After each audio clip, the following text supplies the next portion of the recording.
Hola, buenos días a todos los que nos acompañan, todas las que nos acompañan. Muchas gracias por acompañarnos el día de hoy.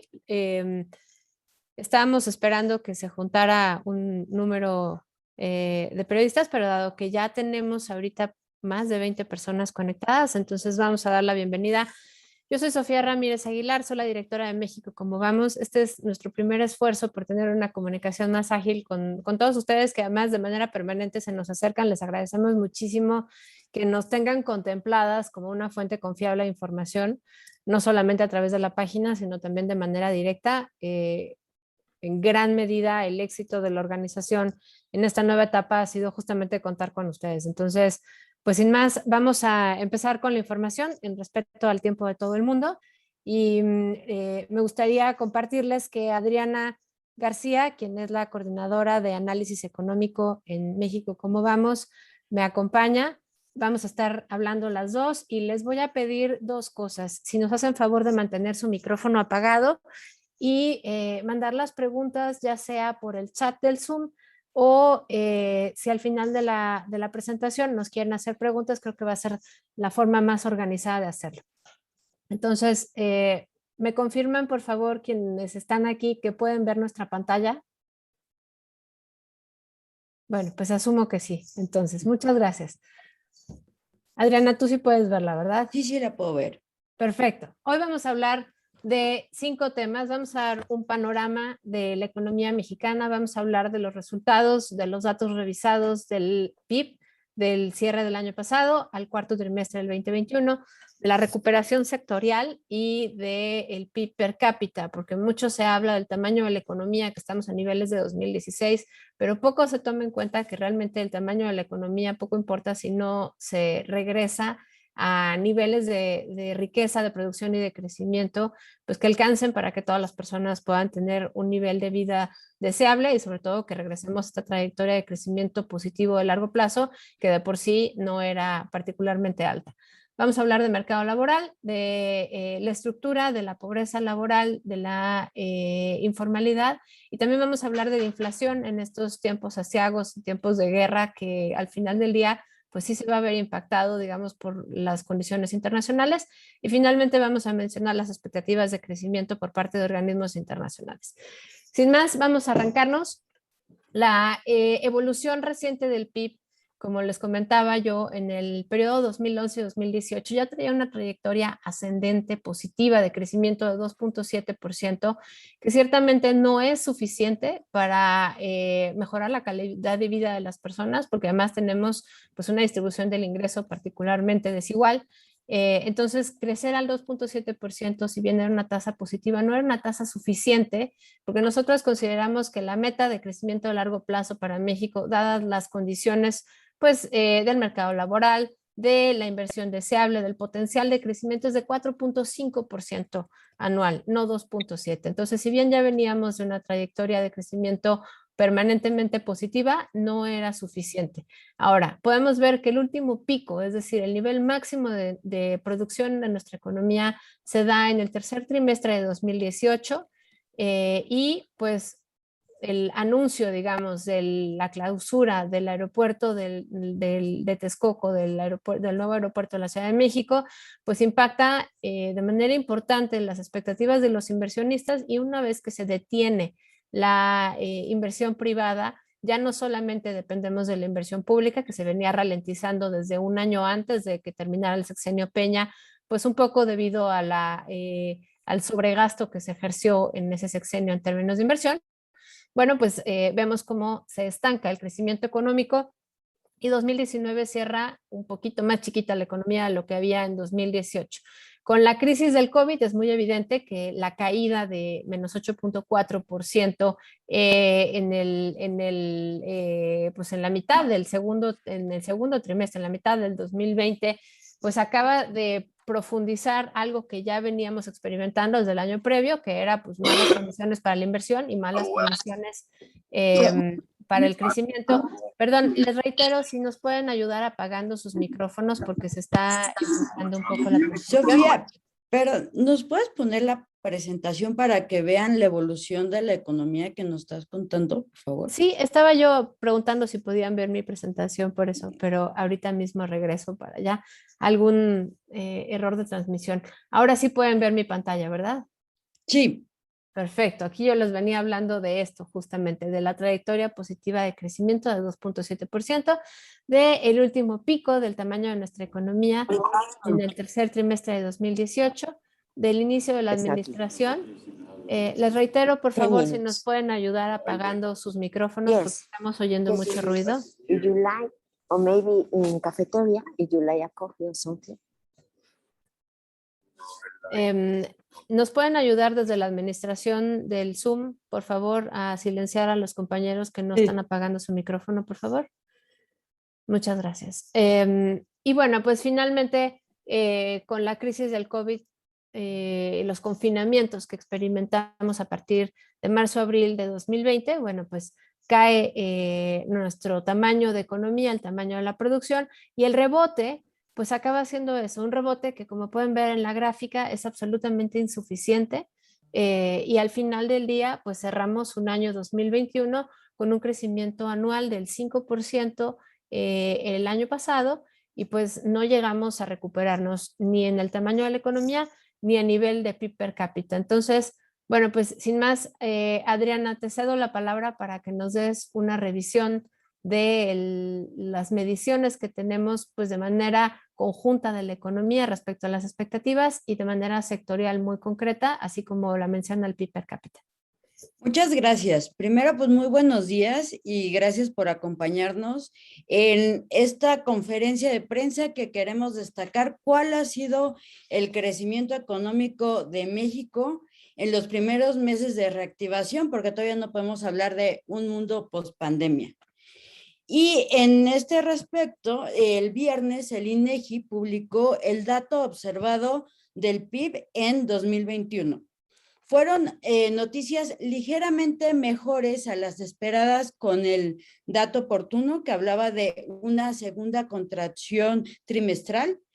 Desgraciadamente, cuando vemos un 0% en el crecimiento económico, no podemos decir qué bien vamos. Y la economía en su conjunto creció 5% respecto a 2020. Ahora, en 2020 nos caímos 8,4%, por lo que a todas luces es insuficiente el efecto rebote y cuando vemos la tasa trimestral nos damos cuenta que la economía está estancada y estos datos son antes de que nos enteráramos de la guerra entre Ucrania y Rusia. Entonces, definitivamente hacia adelante vemos un entorno más complicado, no solo en términos de crecimiento económico, sino también de inflación. Sofía, por favor, pues, la siguiente. Perdón, aquí nada más quería mencionar que tenemos la liga a los semáforos de crecimiento económico, por si alguien quiere después regresar a visitarnos, va a encontrar toda esta información de manera interactiva. Sí, muchas gracias. En la página pueden conocer la evolución del crecimiento tanto del PIB nacional como a nivel sectorial. Los invitamos a que la visiten, tiene muchísima información. Aquí en la gráfica vemos el crecimiento, la evolución del crecimiento desde los 80 a 2021. Y vemos que a pesar de que ese 5% es muy alto a comparación de otros años donde no hubo pandemia, como mostraba Sofía, la economía mexicana crecía alrededor del 2,4% anual. Y ese 5% parece demasiado alto, pero cuando lo comparamos con el 8,4, vemos que necesitamos urgentemente una estrategia de crecimiento de mediano y largo plazo. La siguiente, por favor.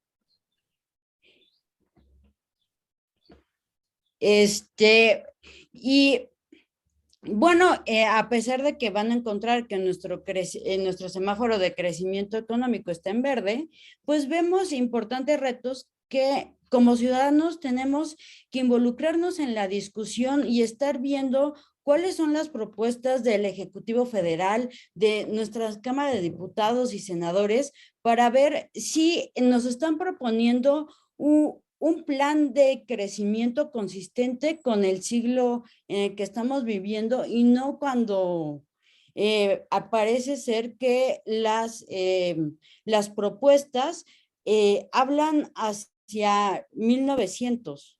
Y ahora, Sofía, te regreso la palabra. Muchas gracias, Adriana.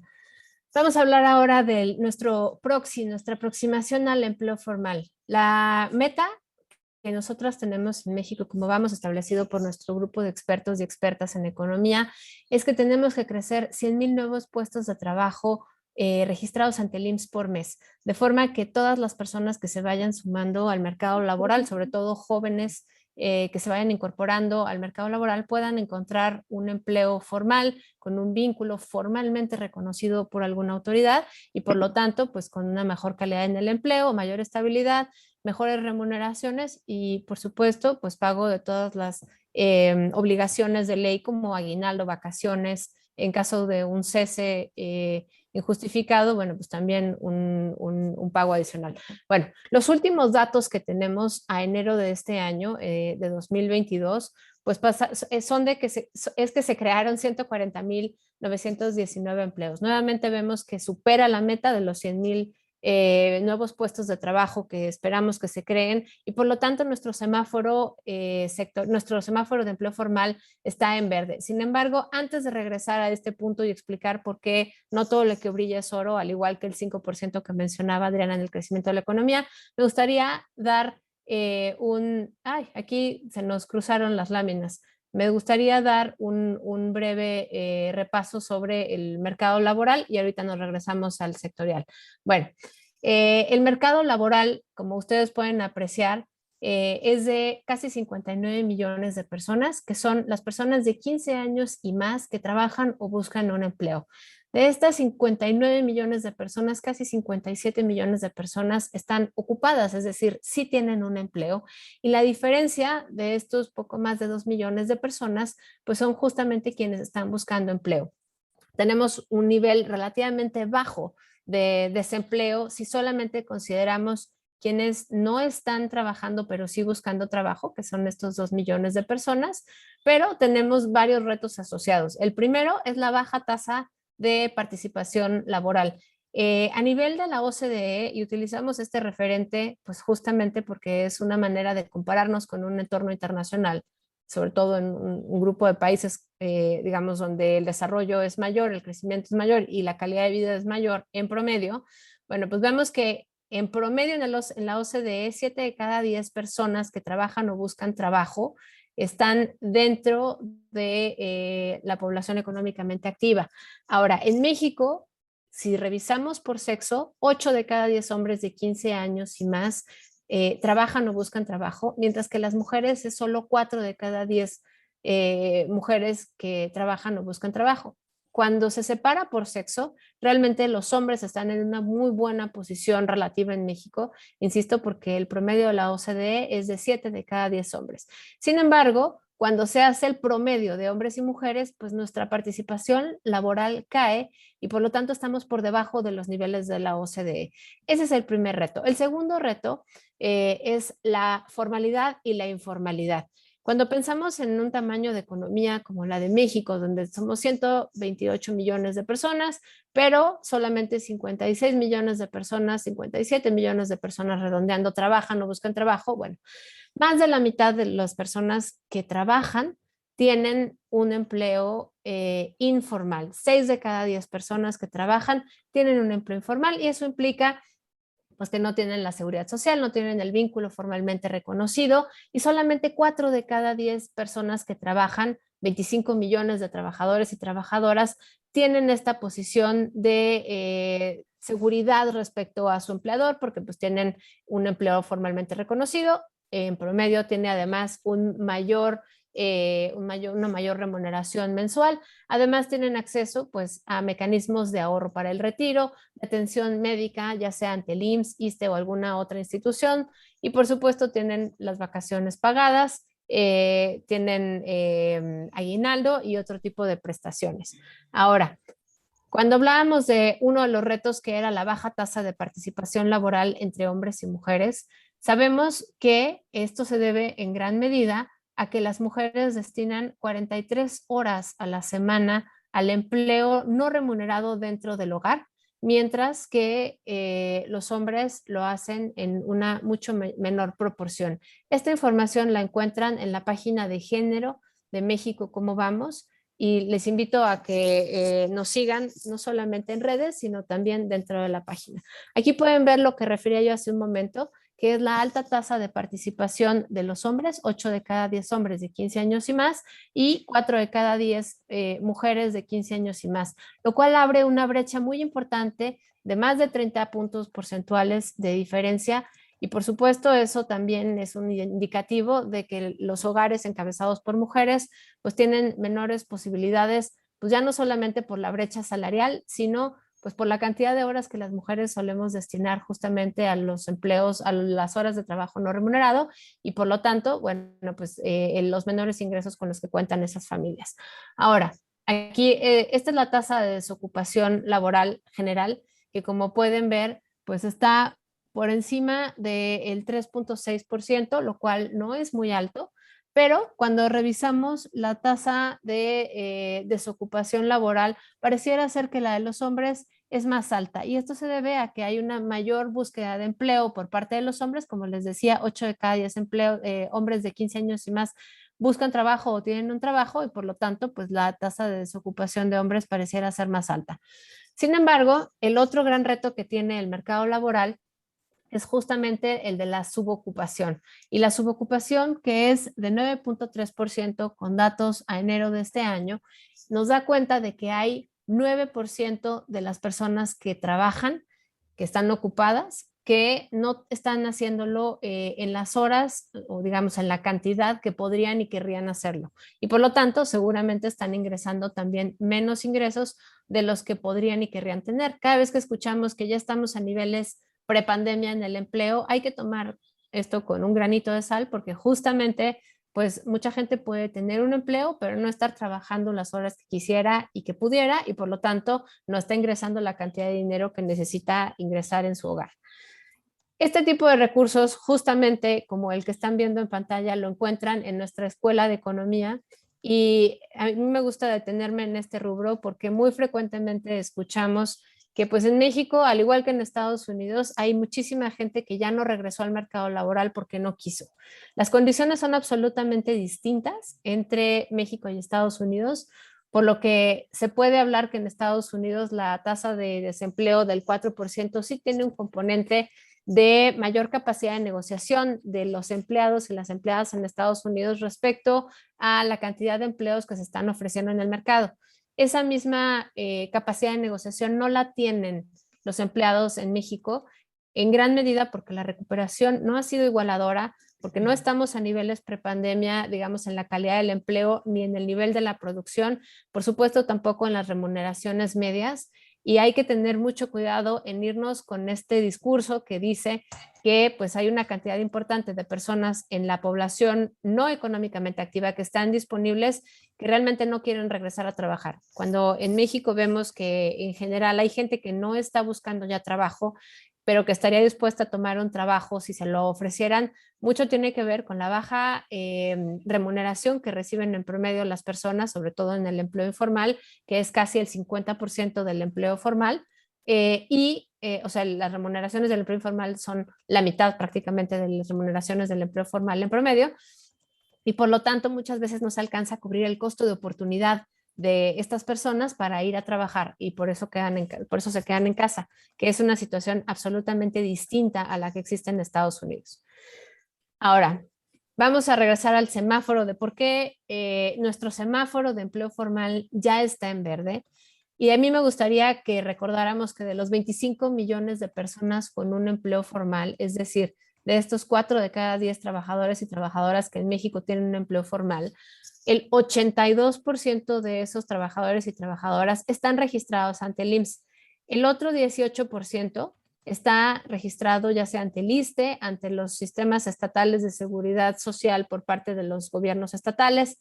También está registrado en Semarse de Pemex o en alguna otra institución médica, pero es una buena aproximación que 8 de cada 10 empleos formales estén registrados ante el IMSS, y por lo tanto es que nuestra meta es que se creen 100,000 puestos de trabajo nuevos al mes, por lo menos, para tener un semáforo en verde. Como pueden ver, en enero tenemos 142,000 puestos nuevos de empleo generados en este enero, y eso, bueno, pues no dejan de ser buenas noticias, pero como les decía, hay que tomarlas con un granito de sal, entre otras cosas porque la meta es que se generen 50,000 empleos formales por mes para los hombres y 50,000 empleos formales al mes para las mujeres. Podemos ver que en el caso de los hombres tenemos más de 100,000 empleos generados en el mes de enero, pero en el caso de las mujeres son apenas poco menos de 34,000 empleos generados en el mes de enero. Entonces, esto, una vez más, pues nos habla de que la recuperación no es pareja y más bien tiende a ser desigualadora. Como pueden ver, sin embargo, en números agregados, bueno, pues la caída, después de la caída en julio de 2020 de menos 4% en la tasa de crecimiento anual de los puestos de trabajo registrados ante el IMSS, sí se alcanza a recuperar en general, insisto, sin tomar en cuenta el subempleo, sin tomar en cuenta que no está siendo parejo para hombres y mujeres, que con el incremento de 4.7%, pues sí llegamos, digamos, en números generales a niveles prepandemia. Y esta gráfica lo que nos muestra es que a pesar de que las brechas entre hombres y mujeres se han ido cerrando en el tiempo, porque lo que nos dice cada una de estas barritas es que por cada 100 hombres en 1998 había 48.5 mujeres registradas en un empleo formal, y esta brecha ahora es de cerca del 64 mujeres trabajando por cada 100 hombres con un empleo formal registrado ante el IMSS. Bueno, pues de todas maneras sigue siendo una brecha de más de 30 puntos porcentuales y no deja de ser una brecha que tenemos que seguir vigilando, porque como les daba yo cuenta en la lámina anterior, no se están generando la misma cantidad de empleos formales para hombres y mujeres.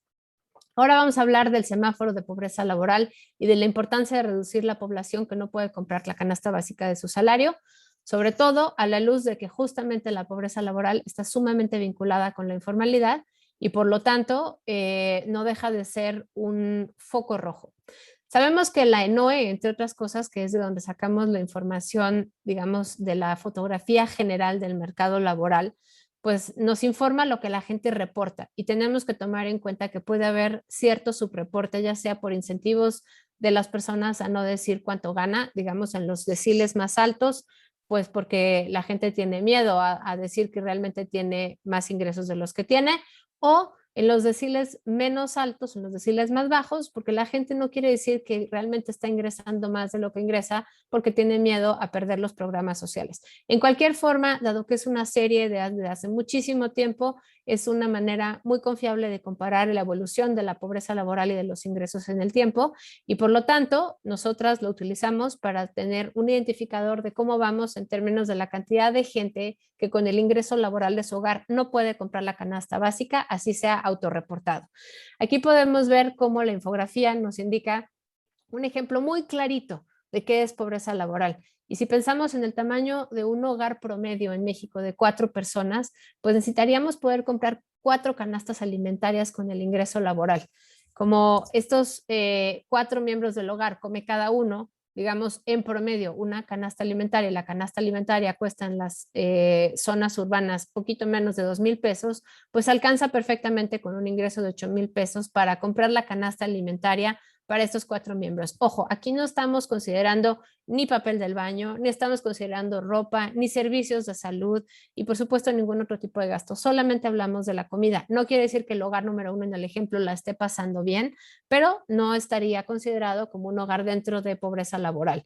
Sin embargo, el hogar número 2, con una diferencia de solamente 1,000 pesos menos en el ingreso, dado que la canasta alimentaria cuesta poco menos de 2,000 pesos, pues no alcanza para comprar 4 canastas alimentarias y alimentar a todo el hogar con la comida necesaria al día. Por lo tanto, en este hogar se considera que estas 4 personas viven en pobreza alimentaria porque seguramente no dejarán a uno de los miembros sin comer, sino que la pasarán relativamente mal en conjunto.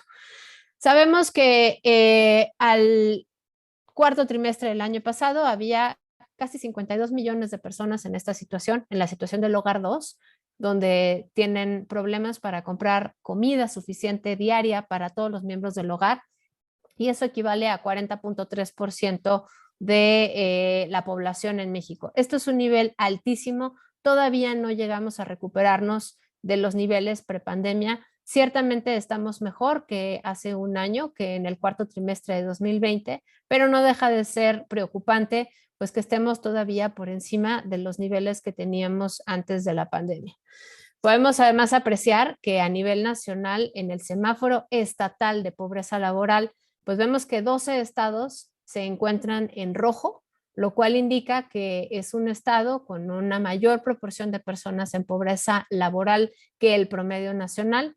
Y bueno, pues pueden revisar que además generalmente esta pobreza laboral se da con mayor intensidad y con mayor frecuencia en el sureste mexicano.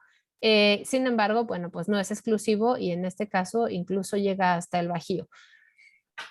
La pobreza laboral, además, como les decía yo, pues viene muy asociada a otro tipo de problemas.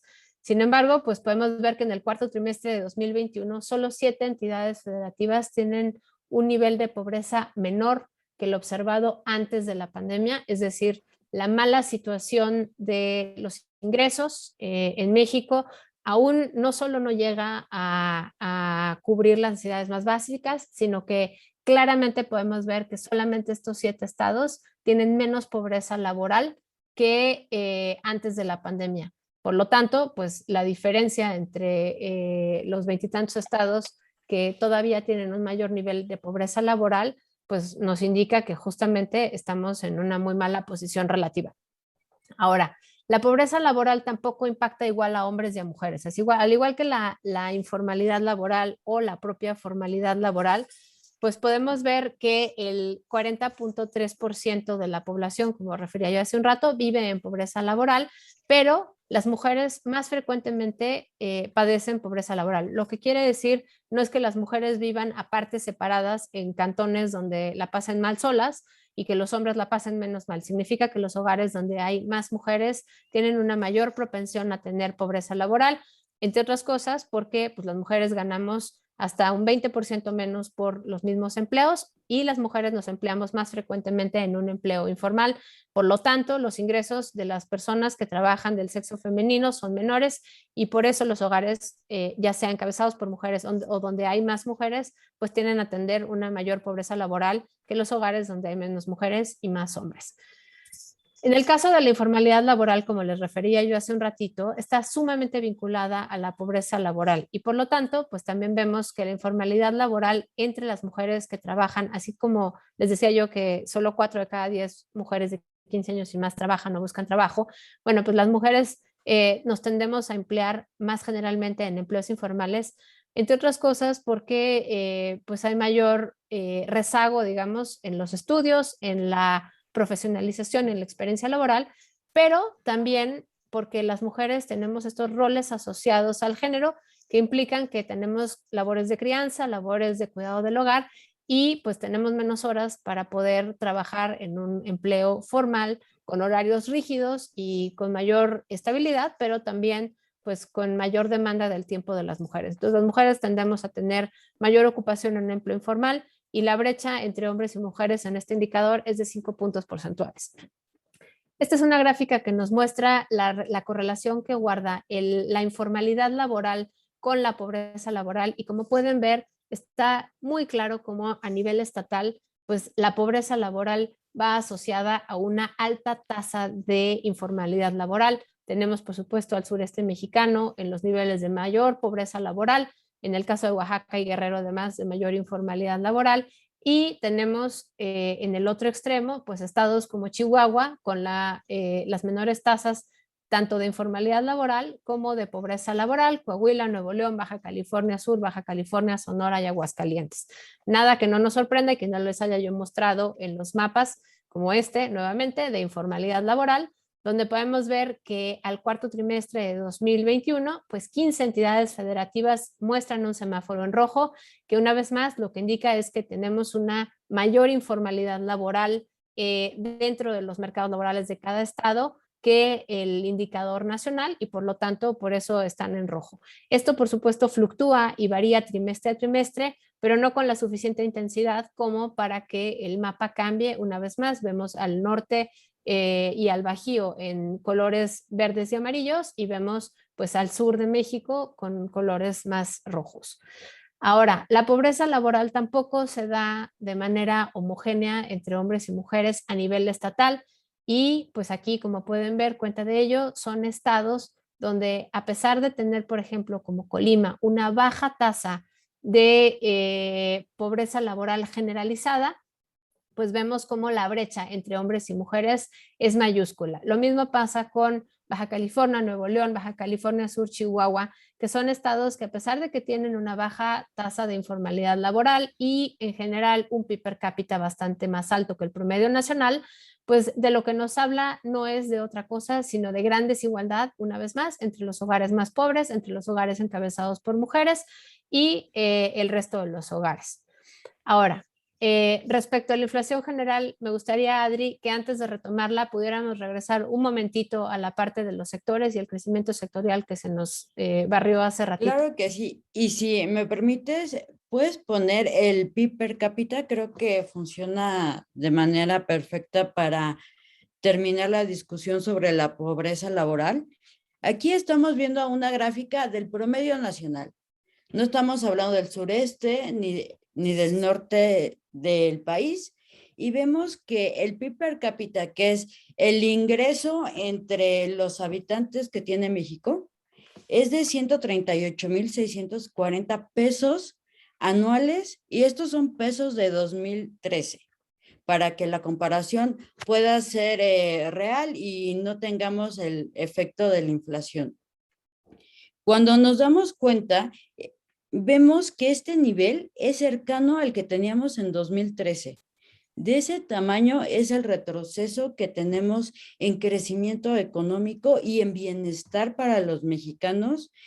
Y independientemente que esto empezó el problema antes de la pandemia, pues la pandemia solo vino a profundizar el problema con una mayor intensidad y ahora vemos que aunque tenemos un muy fuerte efecto de rebote, el 5%, pues no compensa al 8% que nos dejaría por ahí el 146,000 de 2019, donde ya la economía comenzaba a contraerse antes de conocer el COVID-19. Ahora sí, pasamos a los semáforos sectoriales. Perdón, déjame regresarme. Aquí estoy, perfecto. Perdón, sí, aquí lo que podemos ver es la forma de la recuperación de la economía nacional. El año pasado se hablaba de las recuperaciones en forma de V, en forma de W, de L, y aquí lo que vemos con México es que ya nos estancamos y por abajo del 100, o sea, por abajo del nivel prepandemia. Esta es la forma, pero a nivel de las actividades económicas. Ahora, es muy importante tener en mente que en México la economía, 2/3 partes dependen de los servicios y los servicios se encuentran en las actividades terciarias, que es la línea verde, que vemos que es desgraciadamente la que se encuentra más lejana al 100. Ahora, las actividades primarias, que es la agricultura, ganadería, vemos que inclusive ya se encuentra por encima de su nivel prepandemia, pero representa menos del 4% de la economía mexicana, por lo que el reto está en que la actividad secundaria que incluye a las industrias manufactureras, a la construcción y a la minería, se recuperen. Este es un poco menos del 20%, pero sobre todo la línea verde, que son las actividades terciarias, donde están los servicios. Ahora, bueno, en general nos encontramos con el mismo tamaño de la economía que teníamos en el tercer trimestre de 2016 y ya vimos que esta comparación es todavía peor si lo medimos por el PIB per cápita. Ahora, a nivel sectorial, encontramos que hay sectores de los 6 más importantes que tenemos en México que ya se encuentran por encima del punto de comparación de prepandemia, que es el primer trimestre de 2020. Vemos que el comercio al por mayor, al por menor y el gran dinamismo de las industrias manufactureras gracias a su integración con las cadenas globales de valor ya se han recuperado. pero vemos que transportes y sobre todo el sector de la construcción se encuentra fuertemente deprimido. Cuando vemos que hay otros países, y aquí vamos a hablar de nuestro principal socio comercial, Estados Unidos, que tiene un gran plan, un paquete de infraestructura que se encuentra negociándose en el Congreso para ver si lo pueden hacer todavía más grande, para reactivar estos sectores de construcción, infraestructura. Aquí en México lo vemos sin un plan viable para que pueda regresar a sus niveles de crecimiento. Y la siguiente gráfica muestra cómo... Perdón, ¿cuál gráfica? ¿Esta o la que sigue? Esta. Okay. Muestra el peso relativo de cada subsector en la economía. Ahora sí, en este sentido, vemos que gran parte de los servicios, pero también la minería y energía eléctrica, construcción, que son de las actividades secundarias, no se encuentran o no presentan un dinamismo. Y esto habla también de una recuperación sumamente desigual de la economía, no solo entre las personas, sino también entre sectores. Y como les comentábamos, este es el dashboard de nuestros semáforos sectoriales que pueden encontrar en nuestra página para dar un seguimiento puntual a cada uno de los sectores que conforman la economía mexicana. Adri, ¿podrías comentar por qué algunos están en verde y otros están en rojo? Claro, es muy importante esto que comenta Sofía. Nuestro semáforo económico mide el crecimiento anual. Entonces, si estamos hablando que 2020 nos caímos 8.4%, pues vamos a tener tasas de crecimiento muy altas. Preocupan los rojos, ya que a pesar de la fuerte contracción de la economía, no solo mexicana, sino del mundo, pues no pudieron superar el 4.5%, que es la meta de México. ¿Cómo vamos? Aquí hay que tomarlo con cuidado, ya que nuestra meta es crecer 4.5% anual de forma sostenida. Tenemos un 5% que es producto del efecto de la baja comparación que tenemos con 2020. Entonces, me voy a brincar, perdón, a todo el Sí. mercado laboral y regresamos a la inflación. Y bueno, agregando al reto que tenemos de bajo crecimiento económico, también tenemos un gran problema de inflación alta y llevamos desde marzo del 2021 con registros de inflación por encima del rango de variabilidad del Banco de México, que es de 3% más menos 1%. La semana pasada conocíamos que la inflación a la primera quincena de febrero de 2021 fue de 7.22%. Y al revisar la subyacente es la inflación que debería de responder a la política monetaria, la que implementa el Banco de México. Esta se registró en 6.52% a la primera quincena de febrero de 2022. Ya podemos decirlo así. Gracias.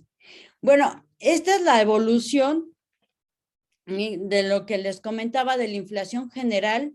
La no subyacente es la inflación de los energéticos y productos agropecuarios. Y sabemos que estos son altamente volátiles y obedecen a otras circunstancias globales, por lo que el Banco de México con su política monetaria no incide en sus precios. Aquí lo que nos preocupa en este momento de la reactivación es la dinámica de la inflación subyacente, que se encuentra en 6.52, y si imaginan que el Banco de México en esta gráfica empezó a elevar su tasa de referencia en junio de 2021, vemos que la línea verde ha continuado incrementándose al parecer sin responder a estos 6 incrementos consecutivos. Ahora, vemos algo contrario con con la inflación no subyacente. Y esto nos debe de preocupar en este entorno de guerra, de incertidumbre en los mercados energéticos, porque ahorita podríamos llegar a la conclusión que ese 7.22 que vemos en la inflación general está siendo ligeramente arrastrado o no tan presionado a la baja por la dinámica de los energéticos, que en su comparación anual, el año pasado, recordemos que el sur de Texas se congeló y aquí para entrar en la discusión de la soberanía energética, México importa más del 70% del gas natural y del gas LP. Entonces, tenemos una base de comparación anual muy alta y por eso vemos aquí que la variación anual del gas LP incluso es negativa. Aquí ya mencionaste la tasa de interés de referencia. Sí, la tasa de interés de referencia, vemos que el Banco de México a mediados del año pasado empezó a incrementar su tasa en 25 puntos base, de 4 a 4.25, pero los últimos, así fue hasta llegar al 5%, y vemos que el último punto fueron 2 incrementos de 50 puntos base. Aquí tenemos los pronósticos de la inflación del Banco de México que publica ahora cada vez que hay un anuncio de política monetaria, pero sin duda este cuadro va a ser muy relevante el miércoles que tengamos el informe trimestral del Banco de México. A pesar de que es al cuarto trimestre del año pasado, las preguntas van a dar mucha luz de qué es lo que espera el Banco Central a la luz del conflicto armado sobre la inflación. Bueno, ya hablamos de esta. Y para finalizar y unir los dos retos que tenemos desde el punto de vista macroeconómico de México, es el bajo crecimiento económico y la alta inflación. Vemos que los principales organismos internacionales han disminuido las expectativas de crecimiento de la economía para 2022 y las de 2023 parecen ser muy cercanas a un poco dinamismo económico. Vemos que la OCDE espera que este año crezcamos únicamente 2.3%. Esto nos dejaría cercano o muy cercano al nivel que teníamos en 2019. Y la siguiente, vemos que, esto es cómo nos comparamos con las expectativas de crecimiento en el mundo. Y vemos que a pesar de que no recuperamos nuestro nivel prepandemia, nuestras expectativas de crecimiento este año no son las mejores ni reflejan la integración que tiene México con el comercio internacional, y esto es principalmente con Estados Unidos y Canadá, gracias al TEMEC. Creo que aquí importante, Adri, si me permites, es que el Fondo Monetario Internacional proyectaba que íbamos a cerrar el año pasado con un crecimiento de 2.21, lo cual no se cumplió, y proyectaba que este año estaríamos creciendo en 2022 al 2.8%. Sin embargo, conforme se han ido revisando las cifras de manera constante, cada uno de los organismos internacionales ha ido ajustando a la baja sus expectativas, y la OCDE pasó de una actualización previa de por encima del 3% como expectativa de crecimiento de este año a 2.3%.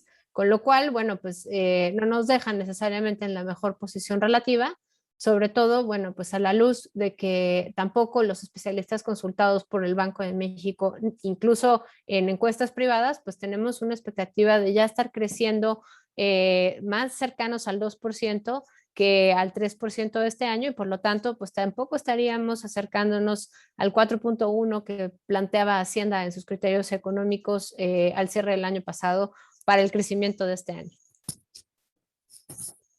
Bueno, pues creo que sin más, nos quedamos aquí. Tenemos algunas láminas sobre inversión, pero no quisiéramos perder oportunidad de consultar con ustedes pues si tienen preguntas, si alguien necesita algún tipo de detalle. Veo aquí tenemos a Laura Murillo. Adri, yo voy a hacer las preguntas y si quieres tú nos vas contestando. Laura Murillo quiere la grabación, con todo gusto la grabación va a quedar en Facebook y también te la mandamos la liga a tu correo, Laura. Ahora, Alejandro Granados del portal de noticias Yo Influyo, la pregunta es, ¿México está en recesión, Adri? Bueno, te invito a que consultes nuestra publicación del PIB oportuno, es más, te la vamos a enviar. Ahí analizamos los 3 criterios que se consideran para poder determinar si estamos en recesión. Con el dato oportuno, cumplíamos el primer criterio, que son 2 trimestres consecutivos de contracción económica. Ahora, con los datos observados, este menos 0.1% se convirtió en 0%. Entonces ya no cumpliríamos el primer criterio. El segundo criterio era la difusión, y esto era si estaba afectando a la mayor parte de la economía, y aquí pues era debatible porque pues como veíamos los servicios no se han recuperado y son 2/3 partes de nuestra economía. Y finalmente tenemos la profundidad. Hablamos de contracciones del 20%, como la que tuvimos en el segundo trimestre de 2020, cuando cerró todo por la pandemia. Entonces, bajo estos criterios, no, México no se encuentra en recesión. Pero, tenemos además una pregunta adicional, Adri, que ¿cuáles son los mayores impactos para México del conflicto Rusia-Ucrania? Bueno, vamos a tener, como todos sabemos, el mundo que vivimos está globalizado. Entonces, el principal efecto que vamos a tener va a ser el impacto que tiene este conflicto en los precios de los energéticos. Rusia es el principal proveedor de gas natural a Europa y es el segundo exportador de crudo en el mundo después de Arabia Saudita. Entonces, esta situación ha hecho que los precios de los energéticos en el mercado internacional, que es donde los tiene que comprar México, se incrementen. A pesar de que no ha parado el flujo de los energéticos, cada minuto que pasa del conflicto armado se vuelve más riesgoso comerciar con Rusia. Por lo tanto, los precios del gas natural, del petróleo, han incrementado de manera importante. Entonces, por el lado de la inflación, va a ser donde México va a resentir en mayor parte este conflicto armado. Perfecto, gracias, Adri. A ver, tenemos además 2 preguntas más. Francisco Rubio, reportero del financiero Bloomberg. El gobierno federal, dice Francisco, debe registrar un cambio en el manejo de la política económica. ¿En qué sentido? ¿Qué impacto puede tener el conflicto bélico Rusia-Ucrania y en qué sectores? Creo que una parte de la pregunta ya quedó medianamente bien respondida, pero creo que la otra parte de la pregunta, Adri, sí va a atender a la parte de la inversión. Adelante. Claro, el gobierno debe de proporcionar certidumbre jurídica a la inversión. Vemos que en México tenemos niveles muy bajos de inversión que no parecen haber empezado antes de la pandemia y no se han recuperado. Y esto es, si quieres, tenemos una lámina con los anuncios del gobierno que han mermado la confianza de los inversionistas. Estos han sido prácticamente los últimos 10 anuncios de acciones que el gobierno ha ido haciendo, ¿no? Estos son los que referías, Adri. Así es. Ahora, un efecto adicional del conflicto en Ucrania es la gran incertidumbre global que se genera por este evento.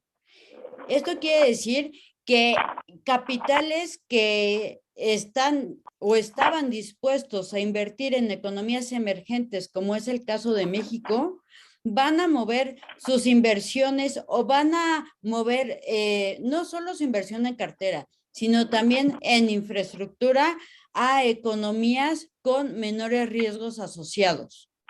Y aquí, pues México tiene el riesgo de que no se materialicen algunas inversiones que ya se tenían contempladas, pero aún así creemos en México cómo vamos, que la certidumbre jurídica tiene un mayor impacto que las condiciones globales.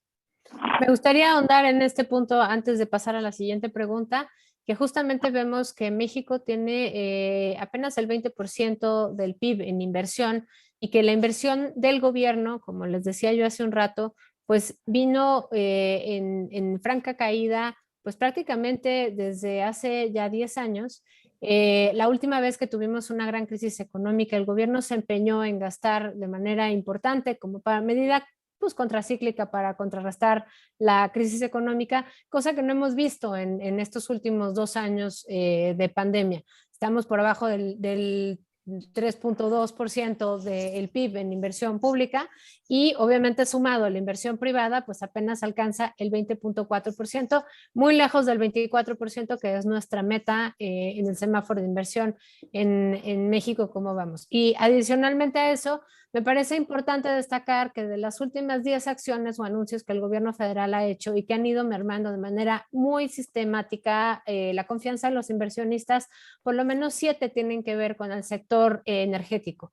Tenemos desde las controversias de empresas en gasoductos en junio del 19 hasta el acuerdo de SENACE en abril de 2020, pasando por el acuerdo NALE, la ley de hidrocarburos, la designación de Pemex por parte de CENER como operador del campo Sama, sacando y entrando en controversia con una empresa privada, Talos Energy, y por supuesto, pues la iniciativa de reforma constitucional al sector eléctrico. Entonces, creo que esta lámina da en gran medida cuenta de la importancia que tiene mantener, perdón, la confianza en las reglas del juego. Adelante, Adri. Antes de que cambiemos a las pymes, también un riesgo muy importante negativo que tenemos con lo de Ucrania es que CFE para generar energía eléctrica utiliza gas natural.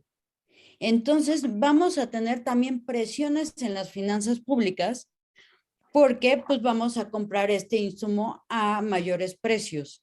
Y esto, a pesar de que no vaya a ser o se espera que no sea trasladado inmediatamente a los consumidores por la política que tenemos, sí va a tener que ser enfrentado con ingresos públicos. Entonces, más parte de nuestros impuestos va a ir a pagar los insumos que utiliza CFE para generar energía eléctrica.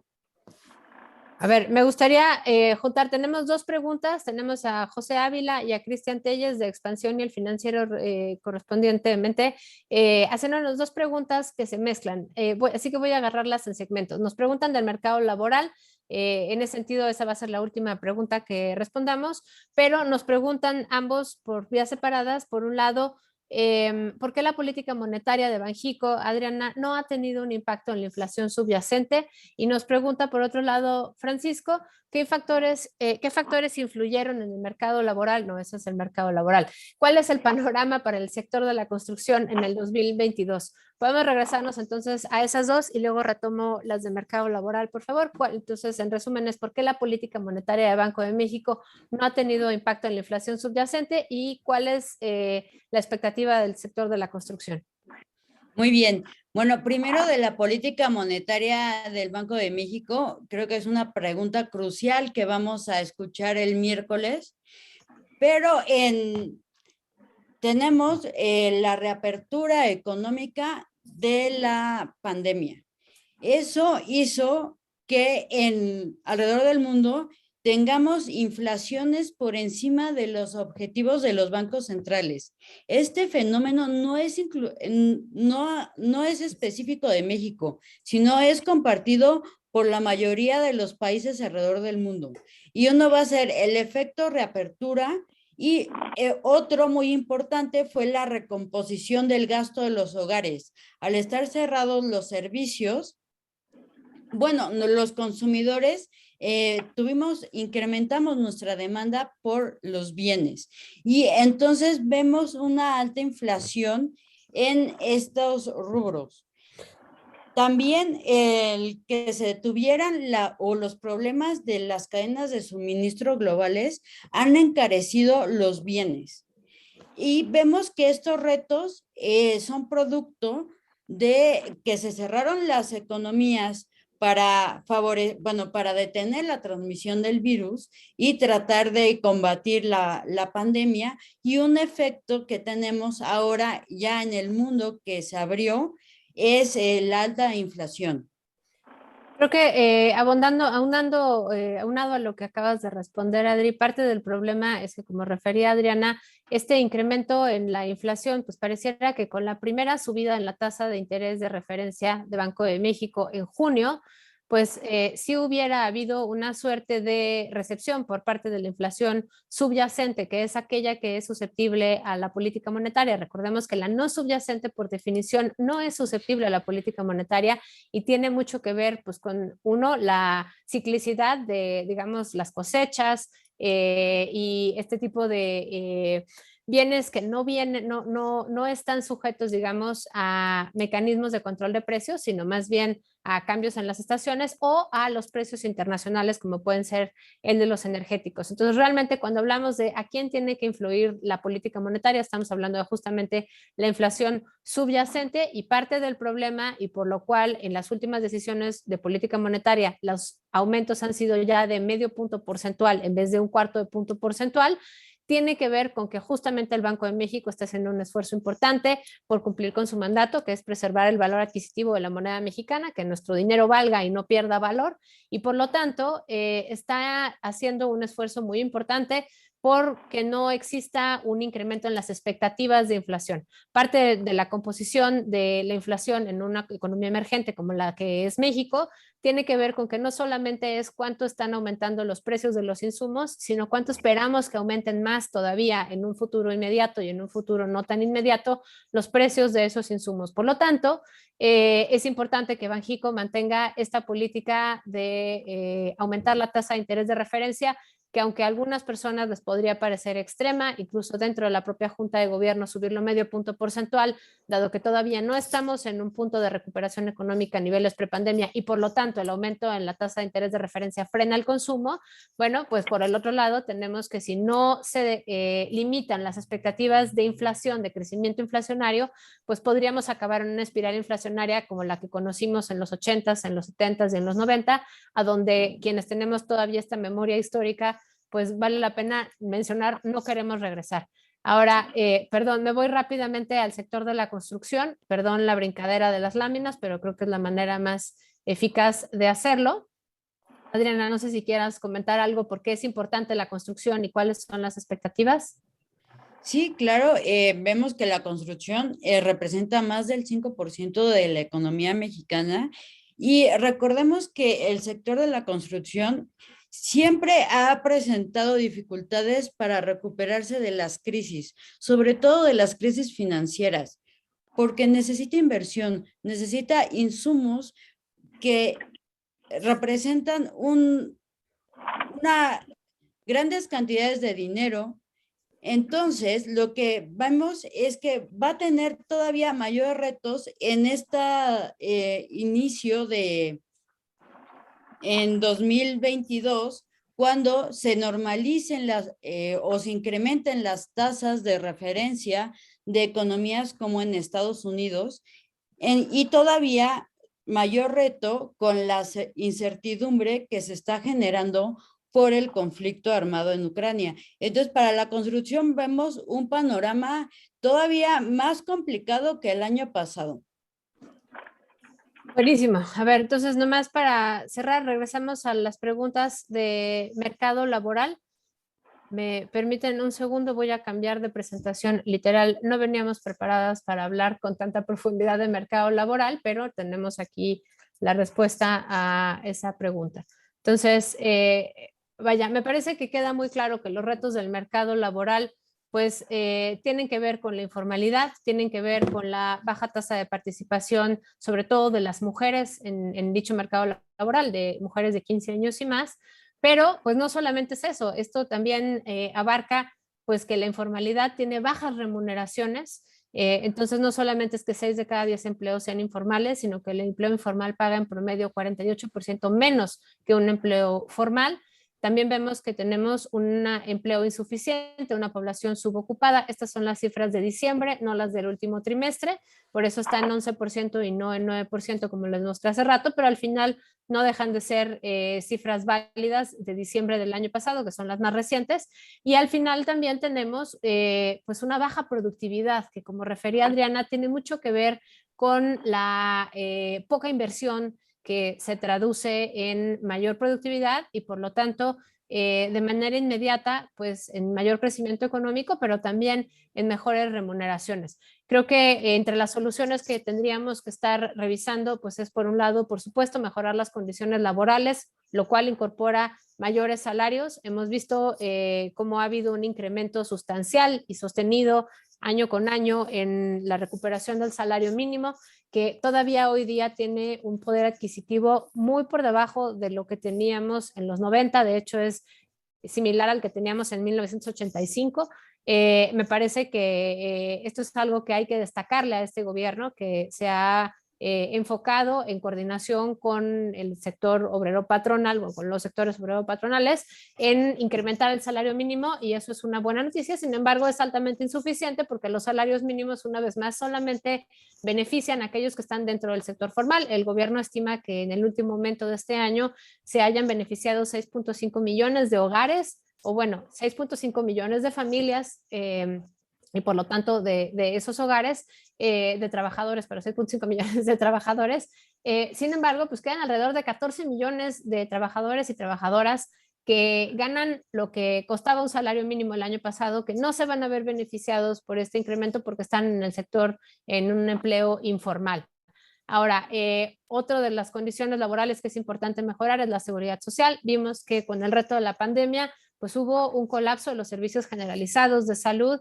Ciertamente en el discurso oficial escuchamos que nadie se quedó sin cama y sin embargo el 30% del exceso de mortalidad en 2020 no era por COVID, era un exceso de mortalidad que más bien daba cuenta pues de que la gente se moría de un infarto, se moría de un coma diabético, se moría de un accidente que no pudo ser atendido y demás, incluyendo muerte materno-infantil, que es uno de los indicadores de desarrollo más básicos en cualquier economía y pues que realmente acabó por afectar la calidad de vida y el progreso social en México, sobre todo en lugares como el sureste mexicano.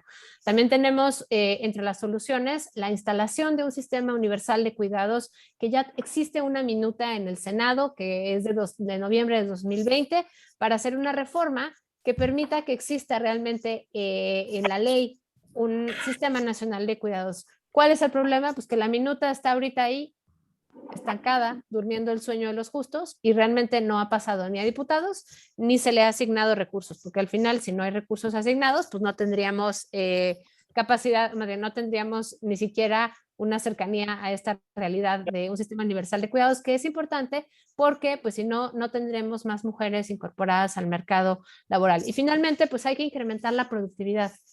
La productividad, como les decía, solamente se puede incrementar con mayor inversión, sin embargo, mayor inversión no necesariamente se traduce en mayor productividad si no existe la supervisión y no existe la alocación de esa inversión en el lugar adecuado. Tenemos que mejorar la calidad educativa sin duda, pero sobre todo creo que habría que enfocar esfuerzos en una recapacitación para el empleo.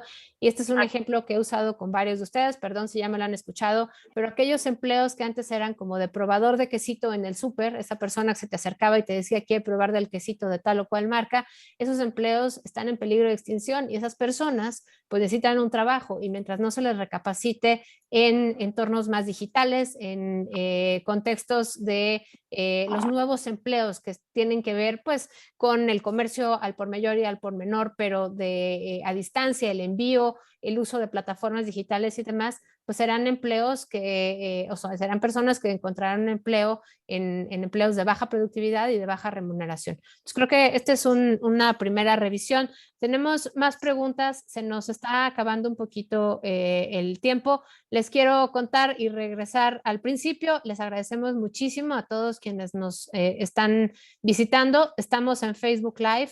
Vamos a revisar que quede el video completo porque al principio experimentamos ahí unos pequeños ajustes, pero vamos a tener todo en Facebook Live y todo esto está en la página de México Cómo Vamos. No quiero cerrar el espacio sin, por favor, invitarlos a que nos visiten. Esta es nuestra página México Cómo Vamos. Van a encontrar los semáforos económicos que hacíamos referencia al principio. Son 41 semáforos económicos, 13 nacionales, 8 estatales y 20 sectoriales.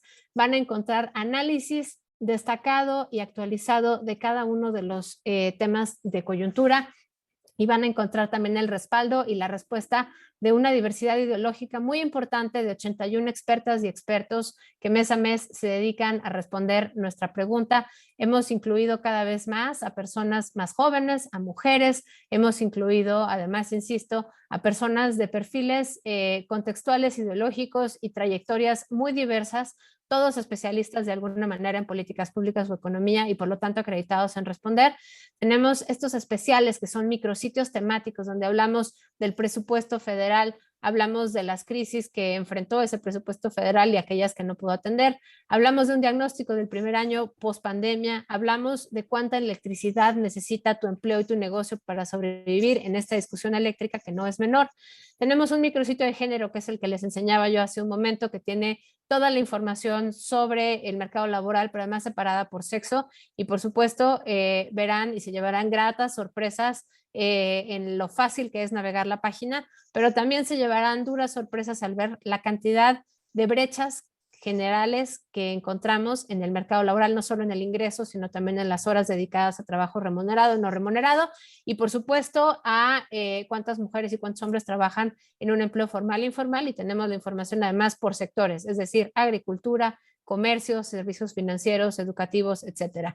Tenemos una cobertura bien interesante de la inmigración en México, que poco se habla de la gente que llega a México y se queda en México y la importancia que tiene para el crecimiento nacional. Y tenemos nuestra joya de la corona, que es el índice de progreso social, donde quienes ya nos conocen saben que tenemos 53 variables económicas y sociales, más bien 53 variables sociales que no incorporan prácticamente ninguna variable directamente monetaria y nos permiten dar cuenta del progreso social a lo largo de los últimos 6 años. Hay retos bien interesantes y sobre todo nos da un diagnóstico estado por estado que nos permite además comparar pues la gestión de una administración contra la del estado de junto o la administración del mismo estado a lo largo del tiempo. Tenemos información de nuestra primera encuesta de valores democráticos y economía. Tenemos información de fichas por estados y nuestro más reciente lanzamiento de Escuela de Economía, donde van a encontrar la información por tema con un montón de recursos didácticos muy útiles para quien no sea experto en economía, pero tenga pues esa avidez de querer entender mejor ya sea el crecimiento, la inflación, la inversión. Tenemos videos y tenemos infografías, tenemos textos académicos, todo separado de manera temática, muy ágil, muy fácil de leer y sobre todo muy útil. Al final de la página van a encontrar además información por estado y de esa manera no van a tener que estar navegando, digamos, todo el sitio de México Cómo Vamos, sino que van a poder encontrar todo en una misma página, en un mismo sitio. E insisto, en algunos casos hay incluso recursos de multimedia, en otros hay gráficas y sobre todo en todos va a haber análisis sustentado en el expertise tanto del equipo como de nuestras expertas y expertos, todos profesionistas en distintos ámbitos. Bueno, finalmente regreso a la página. Aquí pueden encontrar el análisis de cada una de las variables económicas mensuales, trimestrales, quincenales. En el caso de la inflación hacemos una publicación quincenal. En el caso del crecimiento económico y del mercado laboral es trimestral. Encuentran además 1 o 2 veces por semana contenido exclusivo en nuestro blog de Animal Político. al igual que nuestro análisis en expansión, y conexos, pues tenemos este esfuerzo más de largo plazo que nos va ayudando a tener radiografías del entorno político y económico de cada una de las 32 entidades federativas. Tenemos además, referente a Escuela de Economía, los recursos gráficos que ya hacía yo referencia, el calendario semanal. Pueden entrar a conocer los perfiles de cada uno de nuestros expertos y expertas, pueden encontrar las respuestas a nuestras preguntas mensuales, que a veces también llegan a ser quincenales, y bueno, pues tenemos información siempre oportuna, siempre útil del equipo de México, cómo vamos. Espero no haber dejado ninguna pregunta sin responder, al menos no de manera parcial, y bueno, pues les invitamos a que sigan siendo parte de esto. Muchas gracias.